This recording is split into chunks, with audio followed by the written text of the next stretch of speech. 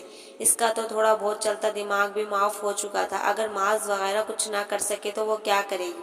اس نے معاذ کو فون کیا، ساری صورتحال بتائی، پھر معاذ کی ڈاکٹر خاور سے بات کروائی۔ ٹھیک ہے، تم جاؤ ان کے ساتھ، معاذ نے 5 منٹ اسے ہولڈ کروانے کے بعد کہا۔ میں نے یہاں کھڑے فوجیوں سے ان کے بارے میں پوچھا ہے، سب جانتے ہیں انہیں، وہ قابل اطمینان ہے، تم جاؤ ان کے ساتھ، میرا تمہارے پاس آنا ناممکن ہے، میں انہیں ساتھ لے کر جا رہا ہوں۔ ڈاکٹر خاور نے ان 5 افراد کی طرف اشارہ کر کے ایک فوجی افسر کو بتایا۔ کافی دیر چلتے رہنے کے بعد ڈاکٹر خاور کے گھر پہنچے، کھانا کھلا کر ان کی ملازمہ جنت، ہیرا اور ایک دوسری عورت کو ایک کمرے میں لے آئی، باقی لوگ ہال میں لگے بستر پر پہلے ہی ڈھیر ہو چکے تھے، بیڈ پر گرتے ہی وہ سو گئی، اس کی کمر بہت دکھ رہی تھی، گرمائش ملتے ہی درد کم ہونے لگا، اس میں اتنی ہمت بھی نہیں تھی کہ اٹھ کر واش روم تک ہی چلی جاتی، وہ اتنی گہری نیند سوئی جیسے اپنے بیڈ روم میں ہو، اس کی آنکھ کھلی تو کمرے میں کوئی نہیں تھا، فریش ہونے کے بعد وہ کمرے سے باہر آئی، گھر میں بہت سے افراد کی موجودگی کے آثار نظر آ رہے تھے، وہ کچن میں آ گئی، گھر بہت بڑا، کھلا اور کشادہ تھا، آتش جان بہت بڑا اور قدیم طرز کا تھا، لاؤنج کے ایک طرف کچن اور دوسری طرف ہال نما کشادہ کمرہ تھا، ہال کے ساتھ ہی آگے پیچھے 2 کمرے بنے تھے جن میں سے ایک میں وہ سوئی تھی۔ یہ لے آپ ناشتہ کریں، اس کے کچن میں آتے ہی جنت نے ٹرے ٹیبل پر رکھی، سیکی ہوئی ٹوسٹ، آملیٹ اور جیم تھا۔ چائے پیو گی یا کافی؟ وہ پوچھ رہی تھی، سارا کچن الٹا پلٹا تھا، استعمال شدہ برتنوں کا ایک ڈھیر جمع تھا، جنت تیزی سے کام سمیٹنے کی کوشش کر رہی تھی، جنت کی شکل سے ہی لگ رہا تھا کہ وہ بہت تھک چکی ہے۔ میں ناشتہ کر کے مدد کرواتی ہوں، اس نے پیشکش کی۔ شکریہ بی بی، وہ ساتھ والی ایک کرسی پر ڈھہ گئی، 25 لوگوں کو ناشتہ کروایا ہے، اور لوگ آئے تھے رات؟ وہ حیران ہوئی، لڑکے تھے کافی سارے، ناشتہ کر کے چلے گئے، لاؤنج میں سوئے تھے رات کو۔ راستہ کھل گیا؟ ہیرا خوش ہوئی۔ نہیں ابھی نہیں، باہر نکل کر تو دیکھیے کتنی برف باری ہوئی۔ اچھا، مقامی لوگ جتنا کر سکتے ہیں کرتے ہیں، سڑک کے اوپر پہاڑی پر میری بہن کا گھر ہے، کچھ لوگ وہاں اس کے گھر میں بھی ہیں، پچھلی بار ایک نومولود ٹھنڈ سے مر گیا تھا، ہمیں بہت دکھ ہوا۔ اوہ، ہیرا کو دکھ ہوا۔ جنت سانس لینے کے بعد پھر سے کچن سمیٹنے لگی، ہیرا نے بھی اٹھ کر اس کی مدد کروائی، اپنے گھر میں اس نے کبھی بیڈ کور تک ٹھیک نہیں کیا تھا، لیکن جنت کو دیکھ اسے احساس ہوا کہ دوسروں کے لیے بے لوث خدمت کرنا کتنا اہم ہے، ہیرا اس سے متاثر ہوئی تھی، جنت کے ساتھ ہی مل کر اس نے سارا گھر صاف کیا، رات کو اس کے ساتھ آنے والی عورتیں ہال میں موجود تھی، ہال باقی گھر کی نسبت زیادہ گرم تھا، دوپہر کا کھانا ہیرا نے جنت کے ساتھ مل کر بنوایا بھی اور سب کو کھلایا بھی۔ بی بی میں سونے لگی ہوں، بہت تھک گئی ہوں، آپ بھی سو جائیں۔ میں بی بی نہیں ہوں، میرا نام ہیرا ہے، ہیرا نے نرمی سے کہا۔ اچھا ہیرا بی بی، چاہے تو ہال میں آ جائے یا اسی کمرے میں چلی جائے۔ وہ اس کے یوں ہیرا بی بی کہنے پر مسکرانے لگی۔ نمل، معاذ وغیرہ سے تفصیلی بات کرنے کے بعد وہ فریش ہو گئی، کمر کا درد بھی ٹھیک تھا، کمرے کا بیرونی دروازہ کھول کر وہ گھر کے پچھلی طرف آ گئی، باہر میں یقینا یہ گھر کے لان کا خوبصورت منظر پیش کرتا ہوگا، برف سے ڈھکا لان بہت بڑا تھا، باہر کا منظر دیکھ کر ہیرا نے ایک لمبی سانس لی، برف پر قدم جما کر چلنے کے باوجود وہ 2 بار پھسل چکی تھی، جتنے دنوں سے وہ یہاں تھی وہ سب سے زیادہ پھسلی تھی، پہلے تو سب اسے اٹھا بھی لیتے تھے، پھر اس کے گرنے پر ہنستے ہوئے آگے بڑھ جاتے تھے، تیسری بار وہ پھسلی تو 10 فٹ تک پھسلتی ہی چلی گئی، وہ اوپر سے نیچے کی طرف جا رہی تھی، خود کو پھسلنے سے روکنے کے لیے اس نے برف کو گرفت میں لینے کی کوشش کی مگر ناکام رہی اور دھڑم سے ایک گڑھے میں جا گری، اتنے تکلیف دہ انداز میں گرنے پر اس کی اچھی خاصی چیخ نکل گئی، اس کا سانس بری طرح سے اکھڑا ہوا تھا، گر کر سنبھلتے ہی اس نے ارد گرد کا جائزہ لیا، برف سے بھرنے کے بعد گڑھا 8 فٹ گہرا تھا، اچھل کر اس نے گڑھے سے باہر دیکھنا چاہا مگر ناکام، کنارے کو پکڑ کر اوپر اٹھنے کی کوشش کرنے لگی، وہ بھی ناکام، اس کی گرفت کناروں پر موجود برف پر جم ہی نہیں رہی تھی، ایک بار وہ گڑھے سے تقریباً آدھے اوپر آ چکی تھی کہ پھر نیچے۔ اسی لمحے اس نے کچھ فاصلے پر کسی کو دیکھا، شاید نظر کا دھوکا تھا۔ پوری طرح دیکھنے سے پہلے ہی وہ دھڑام سے نیچے، شاید دھند میں لپیٹی کوئی چیز تھی۔ وہ دعا مانگنے لگی کہ وہ جنت ہی ہو۔ جنت جنت، لیکن جنت نہیں آئی۔ پانچویں کوشش میں وہ پھر آدھی باہر نکل آئی۔ اس بار 2 عدد پاؤں اس کے باہر نکلتے ہاتھوں سے ٹھیک 3 فٹ کے فاصلے پر کھڑے نظر آئے۔ اس کے آدھا باہر نکلتے وہ 2 فٹ اور دور ہو گئی کہ مبادا وہ انہیں ہی نہ پکڑ لے۔ جب وہ دوبارہ واپس گری تو اسے شدید غصہ آیا اس پر جو باہر تھا لیکن اس کی مدد نہیں کر رہا تھا۔ کوئی ہے، وہ چلائی۔ کون ہے باہر؟ Help help! وہ ایک ایک لفظ کو کھینچ کھینچ کر چلانے لگی۔ اس بار اس نے اوپر چڑھنے کی کوشش بھی ترک کر دی کیونکہ اس کا اس طرح باہر نکلنا ناممکن تھا۔ آخر تمہیں کتنی اور ہیلپ چاہیے؟ گھڑے کے کنارے ایک دم وہ لمبا تڑنگا شخص بھاپ اڑاتا مگ تھامے نمودار ہوا۔ اس کے انداز میں تمسخر تھا اور اس سے پہلے شاید وہ ہنستا بھی رہا تھا۔ ہیرا کی نظریں اس پر ٹک گئی۔ بتاؤ اور کتنی مدد چاہیے؟ وہ کنارے پر گھٹنوں کے بل بیٹھ گیا جیسے سیف الملوک میں مچھلی تلاش کر رہا ہو۔ اس نے مگ سے گھونٹ بھرا۔ تم شہری لوگ خود کو سمجھتے کیا ہو؟ ٹام کروز یا جیٹ لی؟ بہت پسند کرتے ہو ایڈونچر۔ ہیرا کو شہری لوگ پر حیرت ہوئی۔ تو کیا مری گاؤں ہے؟ چلو پھر نکلو یہاں سے۔ ٹام کروز بن کر لگاؤ چھلانگ اور ثابت کر دو خود کو۔ 25ویں کوشش میں بھی تم یہاں سے نکل آئی تو میں چائے پینا چھوڑ دوں گا۔ چلو شاباش، کرو کوشش۔ وہ اسے پچکارنے لگا اور وہ ساتھ ہی اٹھ کر 2 قدم پیچھے جا کر کھڑا ہو گیا۔ Shut up! ہیرا اتنا ہی برداشت کر سکتی تھی۔ بس شٹ اپ! اس نے حیرانی لیے اس کی ہی انداز میں اس کے الفاظ دہرائے اور ایسے ہی کنارے پر آ کر بیٹھ گیا جیسے اپنی ہنسی اور حیرت دبا رہا ہو۔ میں نے تمہیں گرایا ہے؟ میں نے کہا تھا گھر سے اس خراب موسم میں نکلو اور یہاں گھومنے چلی آؤ۔ نیوز چینل الرٹ دے دے کر تھک چکے ہیں لیکن شاید تمہیں اس برفانی موسم میں برفانی ریچھ کی طرح گشت کرنے کا جنون ہے، یا شو کرتے قلعہ بازیاں لگاتے پہاڑوں پر چھلانگیں لگانے کا شوق پورا کرنے آئی ہو۔ وہاں سے نکال کر پاپا تمہیں یہاں لائے مگر وہی تمہاری جیٹ لی ٹوائے کی روح تمہیں پھر گھر سے باہر لے آئی اور تم اس گھڑے میں آ گئی۔ 2 بار پھسل کر سنبھلی مگر پھر بھی واک کرنے سے باز نہیں آئی۔ جب برف پر چل نہیں سکتی تو چلتی کیوں ہوں؟ اگر میں تمہیں کھڑکی سے نہ دیکھ رہا ہوتا تو تم یہیں پڑے پڑے ٹھنڈ سے اکڑ جاتی اور تمہاری اکڑی ہوئی لاش ہی تمہارے گھر جاتی اور تمہاری وہ جنت جنت ہیلپ ہیلپ کی آوازیں یہاں سے 15 فٹ سے آگے سنائی نہیں دے رہی اور گھر 40 فٹ کے فاصلے پر ہے اور جنت اس سے بھی بہت زیادہ فاصلے پر۔ تم شہری لوگ کبھی برف نہیں دیکھی۔ برف دیکھتے ہی ایسے پاگل ہو جاتے ہو جیسے انگلش موویز میں بھیڑیے چاند کی نکلتے ہی ہو جاتے ہیں۔ ہیرا اسے ہی دیکھ رہی تھی اور اسے دیکھ ہی سکتی تھی۔ نکلو اب! وہ بدتمیز اب بھی چپ نہیں ہوا تھا، ساتھ ساتھ چائے کے گھونٹ بھی لے رہا تھا۔ اچھا، اگر میرے سامنے نہیں نکل سکتی تو میں چلا جاتا ہوں، اور کہتے ہی چلا بھی گیا۔ ایک بار پھر ہیرا نے وہ مشکل سر نکال کر باہر دیکھا۔ وہاں کوئی نہیں تھا، وہ واقعے میں جا چکا تھا۔ بدتمیز! ہیرا بے بسی سے کھڑی کچھ ہونے کا انتظار کرنے لگی۔ یہ لو چارلز انجلز! اس نے لکڑی کے ایک چوڑے تختے کو گھڑے میں نیچے سے اوپر کی طرف آڑے رکھا۔ اس پر سے چل کر اوپر آ جاؤ۔ وہ اس کے جانے کا انتظار کرنے لگی کہ وہ جائے تو وہ اوپر آئے۔ اس کے سامنے وہ باہر نہیں آنا چاہتی تھی مگر وہ مزے سے وہیں کھڑا رہا۔ ناچار ہاتھوں اور پیروں کی مدد سے بلی کی طرح چلتی وہ باہر آ گئی۔ یہ تختہ میں یہیں رہنے دیتا ہوں، ہو سکتا ہے تمہارا دوبارہ اس طرف آنے کا ارادہ ہو۔ وہ اس کے آگے آگے چلتا ہوا مسلسل بول رہا تھا۔ ہیرا کا دل چاہ رہا تھا اسے اس گھڑے میں دھکا دے دے۔ وہ اس کے پیچھے چل رہی تھی اور چلتے چلتے وہ دوبارہ گری۔ اس نے مڑ کر اسے دیکھا۔ بہت خوب، کمال کا گرتی ہو، پھر گر کر دکھاؤ۔ ہاتھ سینے پر باندھ کر وہ کھڑا ہو گیا۔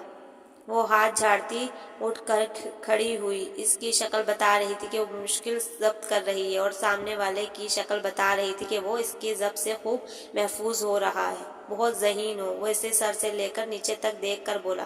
بہت اچھی میچنگ کی ہے شوز کی ڈریس کے ساتھ، لیکن شاید تمہیں کسی نے یہ نہیں بتایا کہ برف پر چلنے کے لیے شوز کو اوپر سے نہیں نیچے سے دیکھا جاتا ہے۔ تمہارے شوز پھسلنے کے لیے بیسٹ ہیں، ان فیکٹ ان سے بہتر شوز دنیا میں اور ہو ہی نہیں سکتے۔ So keep sleeping!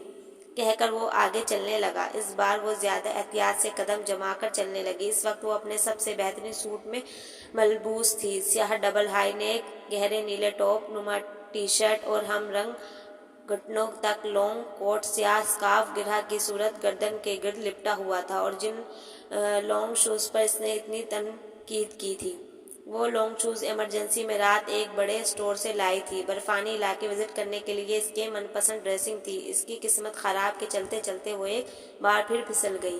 اس نے ایک زوردار کہکا لگایا اور دیر تک ہنستا رہا جیسے سالوں بعد موقع ملا ہو۔ بہت خوب، بہت خوب۔ غصے اور کفت سے وہ وہیں بیٹھی رہی۔ اس نے اس کے سامنے اٹھ کر چلنے کی کوشش ہی ترک کر دی اور اس کے وہاں سے چلے جانے کا انتظار کرنے لگی۔ کیا انداز ہے شہری لوگوں کا! بلند بانگ خود کلامی کرتے وہ واقعی چلا ہی گیا۔ ایک بار مزید گرنے کے بعد وہ بھی اندر آ ہی گئی۔ کچن میں سے اس کے اور جنت کے ہنسنے کی آوازیں آ رہی تھی۔ خفت اور شرمندگی سے اس کا برا حال تھا۔ اتنے لمبے تڑنگے انسان کے سامنے اس کی اتنی ہی بے عزتی ہو گئی تھی۔ کچھ ہی دیر میں جنت اس کے لیے چائے سے بھرا مگ اور 2 ابلے انڈے لے آئی۔ جنت کی آنکھیں ابھی بھی مسکرا رہی تھی۔ ہیرا بی بی، اپنا موڈ خراب مت کیجیے، مہران بھائی ایسے ہی ہیں، میں بھی گر جاتی تو ایسے ہی کرتے۔ رات بھر ڈاکٹر صاحب کے ساتھ کام بھی کرواتے رہے ہیں اور باتیں بھی سناتے رہے ہیں سب کو۔ لڑکوں کا جو گروپ رات یہاں رہا، ان کے ساتھ تو انہوں نے حد ہی کر دی۔ کہہ رہے تھے کہ اس خراب موسم میں اگر وہ گھر سے نہ نکلتے تو اتنی شاندار حادثے کا شکار کیسے ہوتے۔ جنت کافی دیر تک بولتی رہی لیکن اس نے نہیں سنا۔ اسے شدید غصہ تھا۔ بدتمیز جاہل! ہیرا غصے سے بڑبڑائی۔ جب وہ جنت کے ساتھ مل کر گھر صاف کر رہی تھی تب تک کوئی گھر میں موجود نہیں تھا۔ شاید یہ مہران نامی بلا کچھ دیر پہلے ہی گھر آئی تھی۔ کوئی دوا ہے تو مجھے دو، میں اپنے ہاتھوں پر لگاؤں۔ ہیرا نے دونوں ہاتھ جنت کے سامنے کر کے کہا۔ اوہ! وہ ہاتھوں کو دیکھ کر رہ گئی۔ وہ جنت کے ساتھ کمرے میں بیٹھی باتیں کرتی رہی۔ پھر جنت کچن میں چلی گئی۔ نمل سے فون پر بات کرنے کے بعد وہ بھی کچن میں آ گئی۔ اسے دھڑکا ہی لگا ہوا تھا کہ وہ پھر نہ آ جائے۔ اس شخص کے سامنے اس کی عجیب و غریب درگت بنی تھی۔ جتنا ہو سکا وہ جنت کے ساتھ کام کرواتی رہی۔ رات جو خواتین آئی تھی انہیں جنت کھانا اور دوا دے چکی تھی۔ ان میں سے ایک کو نمونیا ہو چکا تھا، ایک ویسے ہی بہت بیمار ہو گئی تھی، بار بار کہہ کر رہی تھی۔ وہ مشکل 7 بجے تک کام کروا کر وہ واپس کمرے میں آ گئی۔ 1-2 میگزین رکھے تھے، اٹھا کر پڑھنے لگی۔ پڑھنا کیا تھا، عجیب سے میگزین تھے، نہ فیشن سے متعلق نہ شوبز سے۔ بیڈ کے سائڈ پر پین رکھا تھا، اٹھا کر وہ اپنا پسندیدہ کام کرنے لگی۔ وہ اپنے ہاتھ لکھنے والے اخبار، میگزین، تصویر، کتاب پر ناک، کان، مونچھیں، داڑھی، ٹوپی، گول گول دائروں والی بڑی اینک بنا دیا کرتی تھی۔ میگزین میں موجود ماڈلز کو چارلی کی طرح لمبا ٹیل والا کوٹ اور لڑکوں کو سنڈریلا فراک پہنا دیا کرتی تھی۔ بنائے گئے کرداروں کے نام اور ان سے متعلق جملے بھی لکھا کرتی تھی۔ کافی دیر تک وہ میگزین کے ساتھ مصروف رہی۔ ڈاکٹر صاحب کہہ رہے ہیں کہ آپ کو برا نہ لگے تو کھانا ان کے ساتھ کھا لیں، میں آ رہی ہوں۔ سلام کر کے وہ ڈائننگ ٹیبل پر ان کے ساتھ بیٹھ گئی۔ باہر برف باری ہو رہی تھی، آتش دان روشن تھا، مٹر پلاؤ کی خوشبو پھیلی ہوئی تھی۔ گرم اور روشن ماحول بہت اچھا لگ رہا تھا۔ فیملی کیسی ہے ہیرا آپ کی؟ چاولوں کی ٹرے اس کے سامنے کر کے وہ پوچھنے لگے۔ وہ سب ٹھیک ہے، ہیرا ان کے بارے میں بتانے لگی۔ حادثے والی جگہ تو کلیئر ہو چکی ہے لیکن برف باری کی وجہ سے اس طرف سفر خطرناک ہو سکتا ہے، خاص کر نیو مری کی طرف۔ صبح تک کوشش کر کے میں آپ کو بھجوا دوں گا مگر آپ یہاں اطمینان سے رہیں۔ میری وائف سردیاں شروع ہوتے ہی اسلام آباد بیٹی کی طرف چلی جاتی ہے، وہ زیادہ ٹھنڈ پسند نہیں کرتی۔ ہم 4 لوگ ہی یہاں ہوتے ہیں اس موسم میں۔ آپ کو یہاں کوئی مسئلہ تو نہیں؟ نہیں، اس نے مسکرا کر ان کی طرف دیکھا۔ میں آپ کی بے حد شکر گزار ہوں جو کچھ آپ نے میرے لیے کیا۔ شکر گزار ہونے کی ضرورت نہیں بیٹا، یہ میرا فرض تھا۔ جنت نے مجھے بتایا تو مجھے اچھا نہیں لگا۔ مہران بس ایسا ہی ہے، اسے ایسا نہیں کرنا چاہیے تھا۔ آپ ہماری مہمان ہو۔ It's okay. ڈاکٹر صاحب شرمندہ سے اسے اچھے نہیں لگی۔ مذاق کرتا ہے بس، وہ سنجیدہ نہیں ہوتا۔ وہ اس کا دفاع کر رہے تھے اور وہ سوچ رہی تھی کہ صبح تو اس نے یہاں سے چلے ہی جانا ہے، پھر کیوں نہ وہ مسٹر مہران صاحب کا حساب برابر کرتی جائے۔ آپ اتنے شفیق ہیں، ان کا رویہ برتاؤ۔ وہ جان بوجھ کر خاموش ہو گئی۔ ادھوری بات زیادہ پر اثر ہوتی ہے۔ کھانا کھاتے یکدم ان کے ہاتھ رک گئے۔ اتنی بدتمیزی سے وہ میرا مذاق اڑاتے رہے، بلند بانگ کہہ کے لگاتے رہے۔ گھر آئے بے بس مہمان کے ساتھ کوئی ایسا کرتا ہے۔ وہ بھول گئی تھی کہ وہ گھر آیا مہمان نہیں، گھر لائی گئی پناہ گزین ہے۔ ٹھیک کہا ہیرا، یہی بات میں اسے سمجھاتا ہوں۔ اس گھڑے سے اوپر آنے کے لیے مجھے دستانے اتارنے پڑے اور ٹھنڈی برف نے میرے ہاتھ سن کر دیے اور خون رسنے لگا۔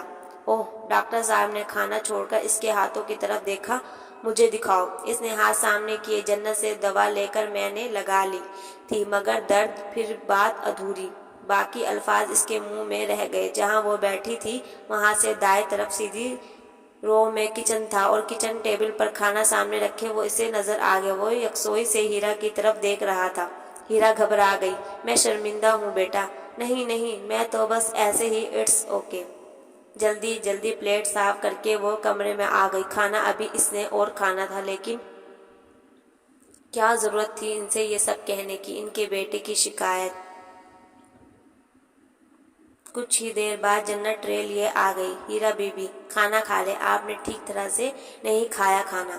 نہیں، میں کھا چکی ہوں، اس نے مروتاً کہا، ورنہ مٹر پلاؤ تو اس نے ابھی شروع ہی کیا تھا۔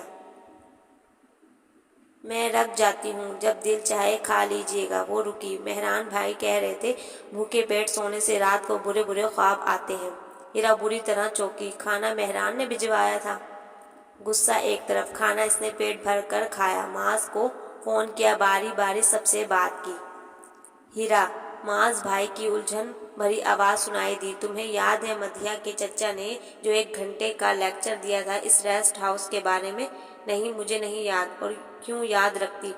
اور ہم سب نے بھی یہی کہا، کیوں یاد رکھتے؟ وہ سب ناممکنات، ہدایات، ضروریات، امکانات، احتیاطات، ممکنات اور فضولیات بھول گئے؟ کل رات جبار اپنے گھر جانے کا کہہ کر گیا تھا اور ابھی تک نہیں آیا۔ ہم سب گھر کے اندر دبکے پڑے رہے۔ برف ہٹانے کے لیے ہمیں تو پورے گھر میں کوئی چیز نہیں ملی۔ معلوم نہیں جبار کب آئے گا۔ تو ہیرا گھبرا گئی، ہم تو خود یہاں قید ہیں۔ اوہ، برف باری تو ابھی بھی ہو رہی ہے، وقفے وقفے سے۔ رات تک تو مزید ڈھیر بن جائے گا۔ آپ نے جانے ہی کیوں دیا جبار کو؟ کہہ رہا تھا گیا اور آیا۔ مجھے کیا معلوم تھا کہ گیا اور آیا کے درمیان وہ اتنا لمبا وقفہ دے گا۔ اس کے آتے ہی میں کچھ بھی کر کے تمہیں لینے آ جاؤں گا۔ تم ڈاکٹر صاحب سے میری بات کرواؤ۔ وہ تو شاید جا چکے ہیں اسپتال واپس۔ میں صبح ان سے بات کروا دوں گی۔ اچھا تو نہیں لگتا نا اس طرح کسی کے گھر رہنا؟ اچھا تو نہیں لگتا، لیکن وہ چپ ہو گیا۔ یقین کرو اس سب میں میرا ذاتی کوئی قصور نہیں۔ پھر سوچو، جو ہوتا ہے اچھے کے لیے ہی ہوتا ہے۔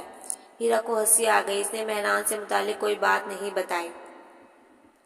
ٹرے کچن میں لا کر وہ برتن دھونے لگی۔ جنت سو چکی تھی۔ گھر میں سناٹا تھا، جیسے یہاں کوئی نہیں رہتا۔ اس کا دل چاہا کہ وہ برف باری میں باہر نکلے اور کسی خان کے ہوٹل سے قہوہ پیے۔ معاذ کے ساتھ وہ نکل بھی جاتی، مگر یہاں سے کیسے جاتی؟ لاؤنج میں بنی قد عدم کھڑکیوں سے وہ باہر دیر تک دیکھتی رہی۔ گھر کے اندر اور باہر دونوں طرف کا منظر انتہائی دل فریب تھا۔ وہ کچن کی طرف آنے کے لیے کمرے سے باہر نکلی۔ کمرے سے آگے راہداری کی طرف وہ جیسے ہی مڑی، چھناکے سے فرش پر کچھ گرا۔ یہ وہی مگ تھا جو آج دن میں مہران کے ہاتھ میں تھا۔ فرش پر چائے ٹوٹے مگ سمیت پھیل گئی۔ یہ کیا کیا تم نے؟ وہ غصے سے چلایا۔ ہیرا مگ کے گرنے اور اس کے چلانے پر سہم گئی۔ سوری، وہ بمشکل اتنا ہی کہہ سکی، جبکہ ان سب میں اس کی قطعی کوئی غلطی نہیں تھی۔ سوری؟ اس نے اس کے لفظ جیسے چبائے۔ جینس جیکٹ اور گردن کے گردن مفلر لپیٹے، سر پر پٹھانوں والی مخصوص ٹوپی لیے وہ اسے اور ٹوٹے مگ کو دیکھ رہا تھا۔ میں ابھی بنا دیتی ہوں۔ میں شرمندہ ہوں، انجانے میں۔ کیسے بناؤ گی؟ وہی چبانے والا انداز۔ میں بنا لیتی ہوں چائے۔ وہ سمجھی، شاید وہ سمجھتا ہے کہ اسے چائے بنانی نہیں آتی۔ مجھے آتی ہے چائے بنانی۔ بناؤ گی کس سے؟ وہی انداز۔ پانی، دودھ اور دودھ نہیں ہے اب۔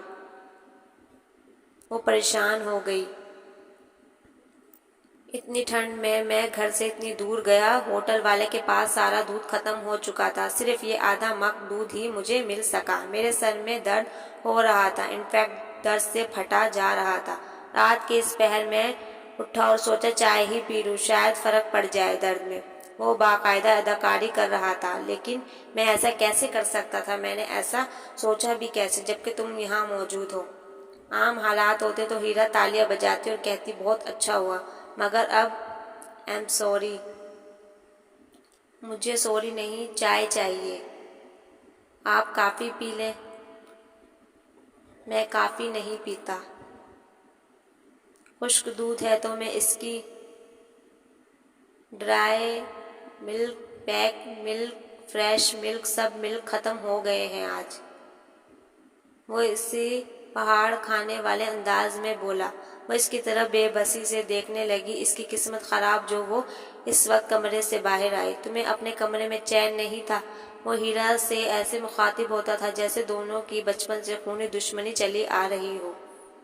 وہ ہیرا سے 5-6 سال بڑا ہوگا۔ معاذ جیسا لمبا اور ورزشی جسم، چند دنوں کی بڑھی ہوئی داڑھی اور نکھری ہوئی سانولی رنگت، وہ خوبصورت نہیں، بے حد پرکشش، سوبر اور ڈیسنٹ لگتا تھا۔